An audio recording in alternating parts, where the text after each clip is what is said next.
Hello friends, வணக்கம். இது அறுசுவையும் ஆன்மீகமும் சேனலுக்கு உங்களை அன்புடன் வரவேற்கிறேன். நான் இன்னைக்கு காஃபி புட்டிங் எப்படி செய்யறதுன்னு சொல்லி செஞ்சு காட்ட போகிறேன். அதுக்கு முன்னாடி நம்ம சேனலை நீங்கள் ஃபஸ்ட் டைமாக பார்க்குறீங்கன்னா சப்ஸ்கிரைப் பட்டனை கிளிக் பண்ணிவிட்டு பெல் ஐக்கானையும் கிளிக் பண்ணுங்கள். அப்போ தான் நான் போடுற வீடியோ உங்களுக்கு அடுத்தடுத்து நோட்டிஃபிகேஷனாக வரும். வாங்க வீடியோக்குள்ளே போகலாம். காஃபி புட்டிங் செய்யறதுக்கு தேவையான பொருட்கள் நம்ம என்னன்னு சொல்லி பார்த்துடலாம். காஃபி புட்டிங் செய்யறதுக்கு நம்ம காஃபி பொடி எடுத்துக்கலாம். அதுக்கு நம்ம எந்த பிராண்ட் வேணாலும் எடுத்துக்கலாம். நான் ப்ரூ எடுத்திருக்கேன். நெஸ்கேஃபே கூட எடுத்துக்கலாம். நான் இப்போ ப்ரூ எடுத்திருக்கேன். வாங்க எப்படி செய்யறதுன்னு சொல்லி நம்ம பார்க்கலாம். ஸ்டவ்வில் நம்ம ஒரு பாத்திரத்தை வச்சு 500 ml பால், அதாவது 1/2 லிட்டர் பால், 2 கப்பு பால் நான் ஊற்றி காய வச்சுக்கிறேன்.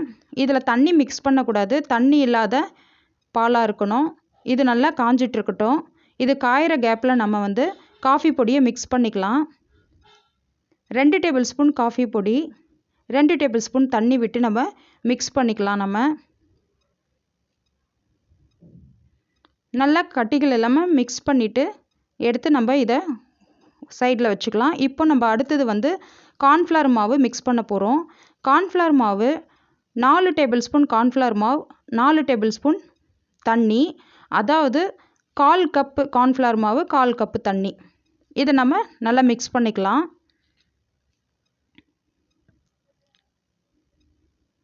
நல்லா தண்ணியை கரைச்சிக்கணும். இதை கரைச்சி நம்ம தனியாக எடுத்து வச்சுக்கலாம்.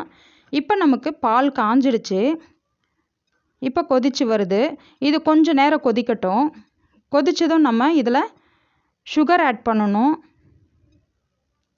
பாருங்கள், நல்லா கொதி வருது. சிம்மில் வச்சுக்கோங்க. நல்லா கொதிக்கட்டும். இப்போ நம்ம சுகர் ஆட் பண்ணிக்கலாம். இதில் நான் சுகர் ஒரு 1/2 கப்பு சுகர், அதாவது 100 கிராம் சுகர் போட்டுக்கலாம். நம்ம இதை நம்ம நல்லா விஸ்க் வச்சு கரைச்சிக்கிறோம். ஒரு 8லேருந்து ஒரு 10 நிமிஷம் நம்ம இதை கொதிக்க விடலாம். இது கேப்பில் நம்ம ஒரு பாத்திரத்தில் நம்ம எதை நம்ம புட்டிங்கில் ஊற்றி வைக்க போகிறோமோ அந்த பாத்திரத்தில் கொஞ்சம் பட்டர் தேய்ச்சிக்கலாம். நீங்கள் நெய் இருந்தால் கூட தேய்ச்சிக்கோங்க. நான் பட்டர் இருக்குது, அதனால் பட்டரை வச்சு நம்ம ஸ்ப்ரெட் பண்ணி விட்டுக்கலாம் ஃபுல்லாக அந்த கப்பில். இப்போ நம்ம பாலில் கலந்து வச்ச காஃபி பொடி கலந்துருக்கோம் இல்லைங்களா, அந்த தண்ணியை விட்டுக்கலாம். அதை நல்லா விஸ்க் வச்சு மிக்ஸ் பண்ணிக்கோங்க.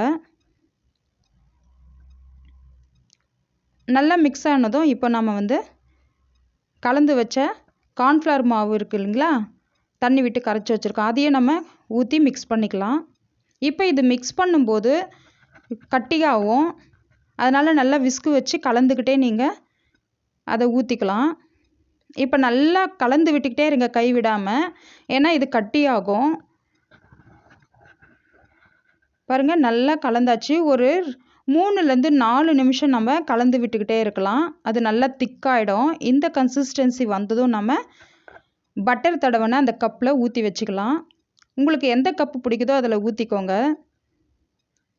டிசைன் வச்ச மோல்டிங் கப் இந்த மாதிரி எது இருக்கோ உங்களுக்கு அதில் ஊற்றிக்கோங்க. நான் ஒரே ஒரு கப்பாக ஊற்றி வைக்கிறேன். உங்களுக்கு வேணும்னா சின்ன சின்ன கப்பில் கூட ஊற்றி வச்சுக்கலாம். பாருங்கள், எனக்கு ஒரு கப்பு ஃபுல்லாக வந்திருக்கு. இதை நான் ஃப்ரிட்ஜில் வைக்க போகிறேன். இதில் ஃப்ரிட்ஜில் வச்சு ஒரு 2லேருந்து 3 மணி நேரம் நம்ம ஃப்ரிட்ஜில் வச்சு எடுத்துக்கலாம். எனக்கு நல்லா செட் ஆகிருக்கு பாருங்கள். நல்லா ஷேக் பண்ணால் நல்லா ஜெல்லி மாதிரி ஷேக் ஆகுது. அவ்வளோதாங்க, இதுதான் பதம். இப்போ நம்ம ஒரு பிளேட்டில் வச்சு கவுத்தி எடுத்து பார்க்கலாம்.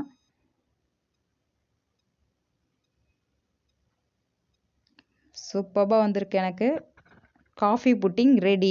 செம்மையாக இருக்குது. இதுக்கு நீங்கள் டெக்கரேஷனுக்கு என்ன வேணாலும் பண்ணிக்கலாம். நீங்கள் ஸ்ட்ராபெரி, செர்ரி இந்த மாதிரி கொஞ்சம் கான்ட்ராஸ்டாக இருக்கிற கலரில் ஒரு ஆரஞ்சு கலரோ இல்லை ரெட் கலரோ இருக்கிற ஃப்ரூட்ஸ் எதாவது வச்சு நீங்கள் கட் பண்ணி வச்சு இது பண்ணலாம். நான் இன்றைக்கி மின்ட்டு இலையை வச்சு டெக்கரேட் பண்ணியிருக்கேன். பார்க்க அழகாக இருக்குது.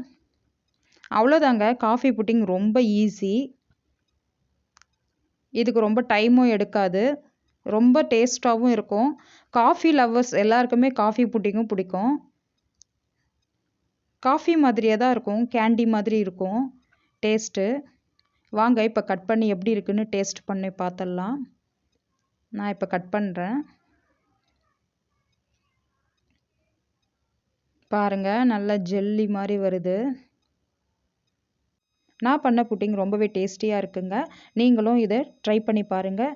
ட்ரை பண்ணி பார்த்துட்டு கமெண்ட்ஸில் எப்படி இருக்குன்னு சொல்லுங்கள். லைக் பண்ணுங்கள், ஷேர் பண்ணுங்கள், சப்ஸ்கிரைப் பண்ணுங்கள், பெல் ஐக்கானை கிளிக் பண்ணுங்கள். நான் ஒரு சூப்பரான ரெசிபியோட அடுத்த வீடியோவில் சந்திக்கிறேன். நன்றி, வணக்கம்.